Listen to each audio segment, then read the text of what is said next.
Orang lelaki ni Allah akan uji dia dengan dua benda sahaja. Yang pertama, Allah Ta'ala akan uji dengan duit. Dulu dia susah, macam mana keadaan dia? Sekarang dia senang, Allah bagi dia kaya, bagi dia duit yang banyak, macam mana keadaan dia? Adakah dia masih orang yang dulu, yang sentiasa bersyukur dengan apa nikmat yang ada walaupun sedikit, ataupun dia akan jadi kufur nikmat, lupa pada Allah? Nombor dua, Allah Ta'ala selalu akan uji lelaki ni dengan perempuan. Sebab perkara yang paling susah sekali lelaki jaga adalah mata. Orang perempuan ni susah untuk jaga mulut, susah nak jaga lidah dia. Orang lelaki ni paling susah sekali adalah untuk jaga mata dia. Dia akan sampai satu tahap, Allah akan uji orang lelaki ni dengan perempuan yang mana lebih cantik. Dia rasa macam lagi cantik daripada isteri dia, dia rasa macam lagi better daripada isteri dia. Allah akan gugat iman supaya Allah nak tengok kita masih nak stay dengan isteri kita yang mana dah ada susah senang dengan kita dulu, ataupun kita nak cari perempuan yang baru yang mana dia baru datang masa kita dah senang esok. Sentiasa kita doa dengan Allah, ya muqallibal qulub, wahai Tuhan yang membolak-balikkan hati, sabbit qalbi ala dinik wa ta'atik, tetapkanlah hati aku ni ala dinik, di atas agamamu, wa ta'atik,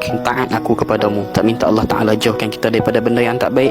Allah sentiasa bagi kita rasa cukup dengan apa yang ada. Kita akan jadi the better person, insyaAllah.